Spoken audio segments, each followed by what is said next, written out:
Okay, so what I want to talk to you guys about tonight is about our church growth. And what I'm saying to you tonight is that did an assessment on the church, and I feel like we're stagnated because of poor training in our leaders. I'm submitting a plan of action tonight to the pastor for correcting what I see may be some issues in kingdom building. Because I feel that true leaders need to be equipped and have a true commitment to building God's kingdom. Leaders of the church need to complete a leadership training program, which I'm proposing tonight, and they need to do this before they're appointed to an office to equip them to be responsible, committed disciples of the church. There must be certain requirements mandated in the church, which I'll outline in my speech tonight. I feel that to be good leaders, we must understand the importance of upholding the guidelines placed upon us by God on spreading the gospel and building his kingdom. We cannot do that without holding leaders accountable. So we're looking at accountability here. So what I'm proposing is that we start a training class that will consist of the following topics of discussion that will mandate certain training and requirements for the leaders. So first of all, the first mandate is mandatory church attendance. I feel that as baptized Christians, we need to be responsible for attending church regularly. Hebrews 10:24 and 25 says, "And let us be concerned about one another to promote love and good works, not staying away from our worship meetings, as some habitually do, but encouraging each other, and all the more as you see the day drawing near." And that's coming from Hebrews chapter 10, verse 24 to 25. There need to be mandatory attendance in the meetings that we hold. I propose monthly and quarterly leadership meetings to discuss the status of the membership drives within the church, stewardship, decision makings, and I propose that each member that's over a ministry submit a plan of action to the pastor at the end of each month. Jonathan Lehman stated in his article that you cannot do your job if you don't show up for office. So everyone must be required to attend the meetings, attend Sunday school, attend Bible study, attend all of the supports of the church, because how can you be a follower of your pastor if you're not being supportive of your church? And then I'm looking at gospel preservation. They must come to Bible study and Sunday school to learn the word and how to apply the word. How can you not listen to false teachings if you don't study the word and know the word? So I'm proposing that he mandate that all of our leaders participate in gospel preservation.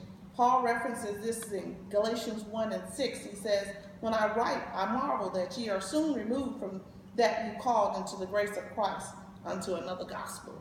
So we can easily flow into the wrong direction if we don't have the right teachings. So that's why I feel like we need to implement extensive training programs, 3 weeks to 4 weeks of training for our leaders so they understand the mandates and the policies and the teachings of the gospel. So that's my second proposition. My third proposition is help affiliating relationships in the church. They should be trained on establishing relationships with the members, showing affection to the members, sharing the members of the church the gospel, pursuing hospitality, being hospitable. Some of our leaders in the church are real hostile towards our members. They're not true leaders. They don't show love. They don't show compassion. So we need to teach communication skills so that they'll be able to subdue nonverbals that might not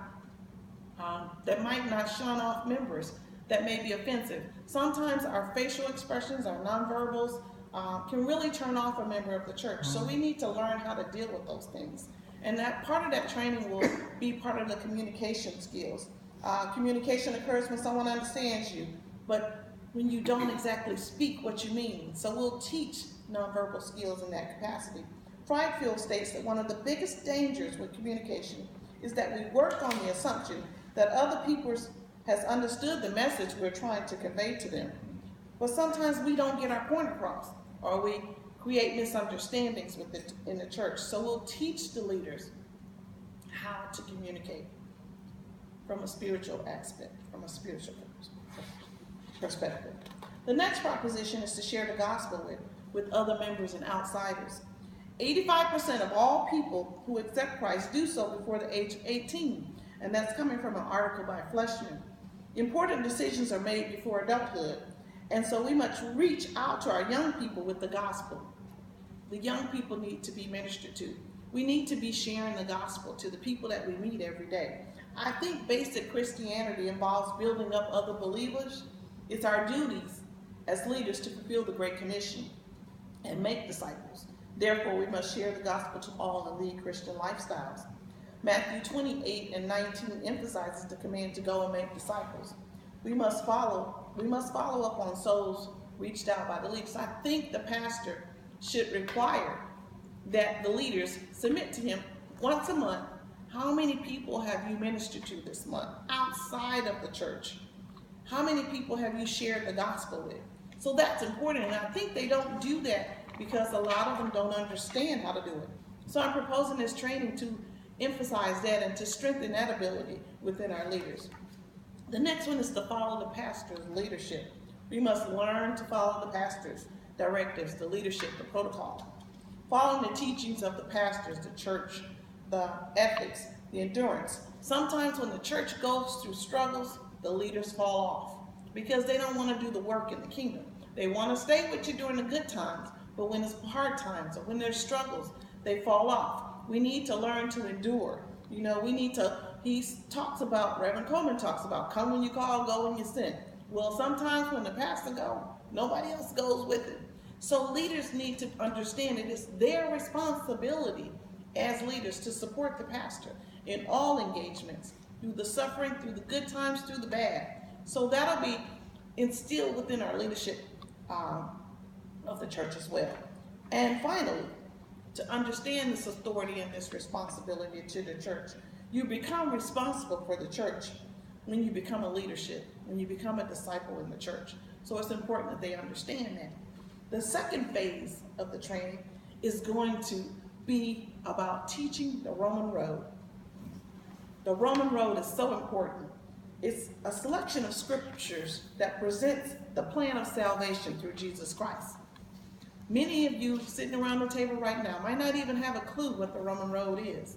So we'll go through some of those scriptures at this time, not during this speech, but just to familiarize you with some of the scriptures in the Roman road. Romans 3:23, for all have sinned and fallen short of the glory of God. Romans 6:23, for the wages of sin is death, but the gift of God is eternal life. Romans 5:8, but God demonstrated his own love toward us in that while we were yet sinners, Christ died for us. And there's many more in the Roman scriptures that we're going to talk about after I'm done with the speech tonight. But I have to keep this at a specific point so that you understand that it's important that we instill this training process so that our leaders are equipped to be great disciples, to be great ministers in the ministry. Well-trained leaders and accountability will help us build up the church. The church is stagnated because of the training with our leaders.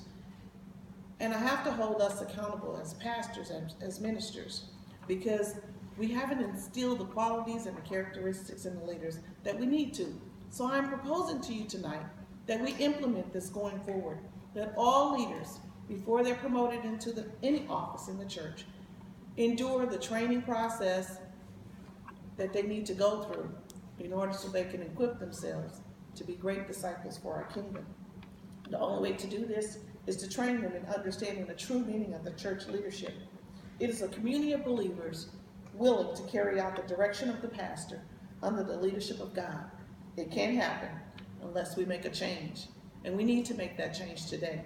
So I'm hoping you will embrace what I'm proposing tonight, because it's so important that we be obedient in God's kingdom and be dedicated to the growth of the church.